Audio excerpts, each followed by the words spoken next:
ಹೌದು. ಯಾವ ಯಾವ ಕಾರಣಗಳಿಂದ ವಿಚ್ಛೇದನವನ್ನ ಗುರುರಾಜ್ ಬಯಸಿದ್ದಾರೆ? ಇದು ಪಿಟಿಷನ್ ಯಾವ ಕಾರಣದಲ್ಲಿ ಹಾಕಿದೆ ಅಂತ ಹೇಳಿದ್ರೆ ಮೆಂಟಲ್ ಕ್ರೂಯಲ್ಟಿ ಮೇಲೆ, ಮೆಂಟಲ್ ಅಂಡ್ ಫಿಸಿಕಲ್ ಕ್ರೂಯಲ್ಟಿ ಮೇಲೆ ಹಾಕಿದ್ದೀವಿ. Under section 13(1)(1)(a of the Hindu marriage act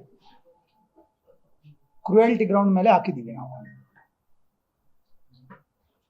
sir complete ಆಗಿ ಹೇಳಿ ಸರ್, ಪಿಟಿಷನ್ ಅಲ್ಲಿ ಏನೇನು ಮೆನ್ಷನ್ ಇದೆ?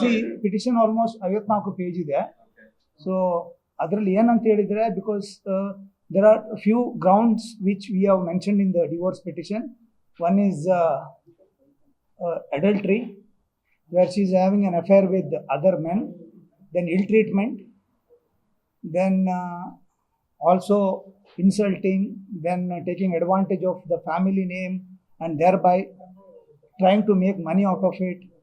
Various other grounds you have mentioned it in detail, and I will be sharing you the copy of the petition in detail.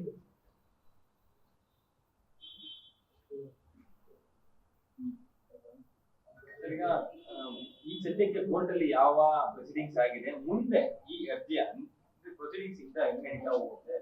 ಈಗ ಅವ್ರಿಗೆ ಅರ್ಜಿ ನೀವು notice ಹೋಗಿದೆ ಕೊಟ್ಟಿದ್ದ ಅನ್ನುವಂಥದ್ದು ನಮ್ಗಿರೋ ಮಾಹಿತಿ. ಅವ್ರು ನಮ್ಗಿನ್ನ ನೋಟಿಸ್ ಸಿಕ್ಕಿಲ್ಲ ಅನ್ನುವಂಥದ್ದು. ನೋಟಿಸ್ ಸಿಕ್ಕ ನಂತರ what procedure will be? Notice ಇವತ್ತು ಇಶ್ಯೂ ಆಗಿದೆ. Because she will get it I think in another 1 or 2 weeks from the court once it is issued. There are various procedures involved so far as the case is concerned. ಏನಂತ ಹೇಳಿದ್ರೆ, divorce petition file ಮಾಡೋ ಮುಂಚೆ we have issued a legal notice, and we have mentioned in the legal notice for the ground which you are asking for a divorce, because fact is that our madhve 2018 ಅಲ್ಲಿ ಆಗಿತ್ತು. Then there is a huge age difference between two of them. When during the time of marriage, I think there are 4 or 5 years difference between them, and trying to take advantage of her degree or her education, she tried to take control over the family, which initially my client or Guru was unable to understand about that.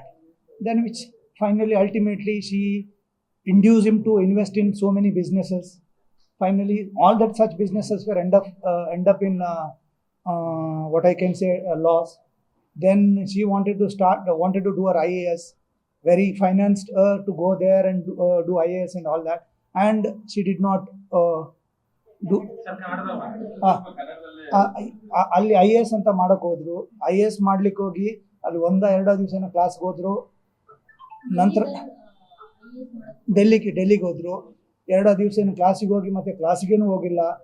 ನಂತರ ಒಂದು business ಮಾಡೋಕ್ಕೇನೋ ಇದು ಮಾಡಿದ್ರು, business ಕೂಡ ಇದಾಗಿಲ್ಲ. So ಅದಾದ ನಂತರ ಪುನಃ ಇಲ್ಲಿ ಬಂದು ಇನ್ಸಲ್ಟ್ ಮಾಡೋಕ್ಕೆ ಶುರು ಮಾಡಿದ್ರು. ನಮ್ಮದು ಗುರು ಹತ್ರ ಜಗಳ ಮಾಡೋದು. ಜಗಳ ಮಾಡಿಕೊಂಡು ಅವನದೊಂದು ಬಾಯ್ ಫ್ರೆಂಡ್ ಇದ್ದಾರೆ,